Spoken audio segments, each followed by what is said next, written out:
Hi guys, Rob here again with another video on a Monday actually. Now I missed the chance to do this video on Friday and I regret it because I should have done it because on Friday was the 50th anniversary of this film. And as a really good friend of mine pointed out, I'm even older than this film now. So thank you for that. You know who you are. Yeah, so what film am I talking about? Now I know we do music here and drum stuff and all that kind of stuff.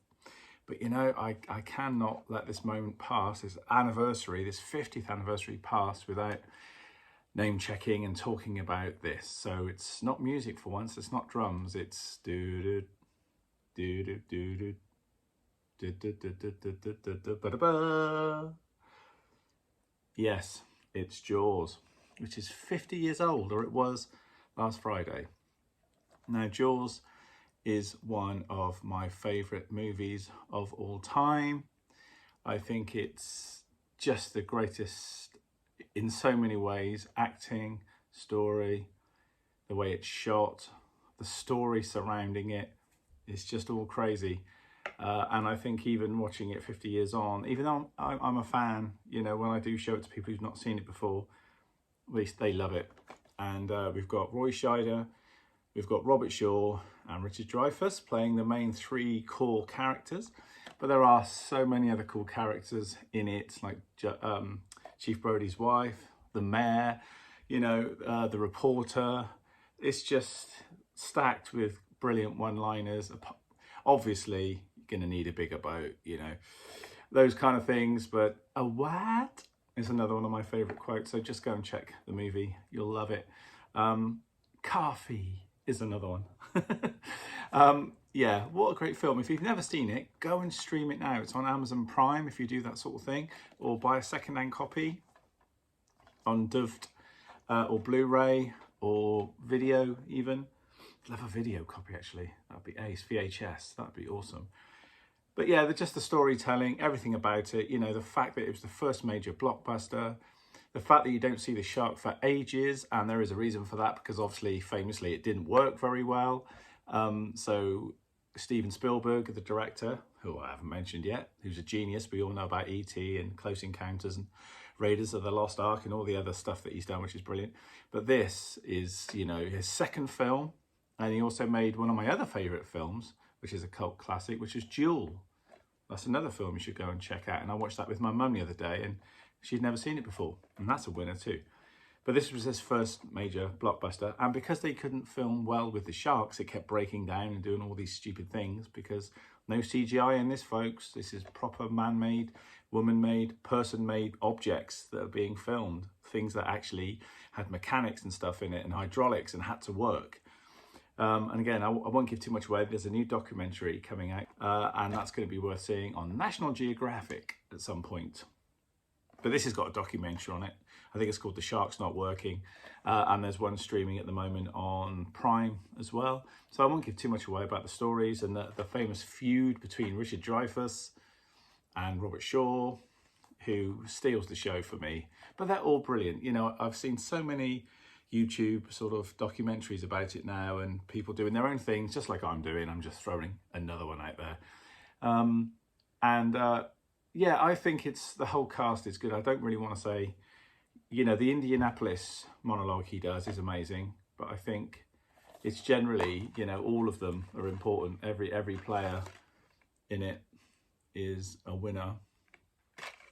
And yeah, just see it, go and see it. And this is one of the movies that I used to sit down with a practice pad and a practice pad on my bass drum pedal and a stool, obviously.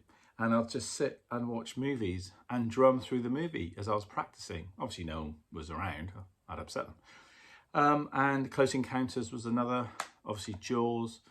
Gattaca was another one of my favourite films of all time. Yeah, so apart from seeing this and being scared as a kid, watching little bits, probably when I should have been in bed, you know, but I'd sort of snuck out of bed, or Dad was sort of snoring on the settee, dozing away, and I would be like, just watch a bit of this and scare myself stupid, which I also did with The Omen, and I should, you know, that scene. Anyway, let's not talk about The Omen now, that's a whole other thing. But yeah, just memories of that, and also my dad collected the Reader's Digest books, and you know, on the spine it had the 4 books or whatever that were in this particular volume. I remember Jaws was one of them. It was like an abridged version. And of course, Peter Benchley famously wrote it. And in one of the documentaries, it's great because he was down on his luck as a writer and was just sat looking over the ocean, pondering, came up with the idea, went back to see his wife, and she said, "Peter, that's a terrible idea. I think you should think of something else." But what happened after that? He said, no, I'm writing it. And off he went.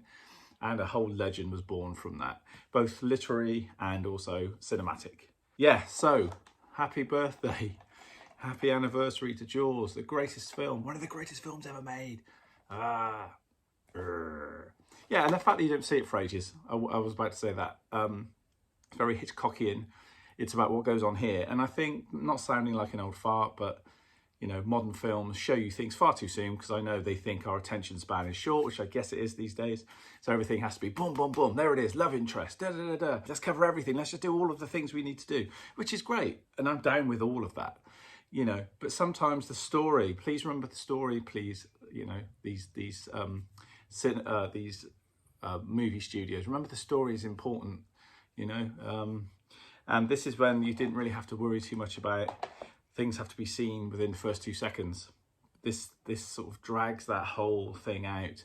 So because the shark didn't work, they had to think of other ways. So seeing the people's legs in the water, and then the sound of boop, boop, boop, and then above water and then back down again, you know, you get the sense that you're the shark weaving between these people, thinking that one, oh, maybe that one looks succulent, you know, or all that kind of stuff. It's kind of like, yeah, you're building the suspense. And it really works. So when you do finally see Bruce, which they called the mechanical shark, towards the end, it all kind of falls into place. You're already scared enough as it is. And of course, John Williams' soundtrack, whenever you hear that, I swear to God, if someone played that in a car stereo, blasting it out of the beach, everyone would run back, you know, swim back out of the ocean and get back on the beach. So do yourself a favor, sit down tonight, get your Jaws on and enjoy. So thank you for watching. I feel like I've done my bit for the Jaws, what can you say, the Jaws mania. Jaws mania, it's everywhere. My YouTube, every morning I put up my main page, it's full of new little things coming on, which is great. And it'll disappear next week, so I'm going to enjoy it for this week. A few more days of Jaws mania. Join in the Jaws mania. Go watch it. Have a groovy Monday, and thanks for watching. And I'll see you probably tomorrow for another video. Okay guys, take care. Bye.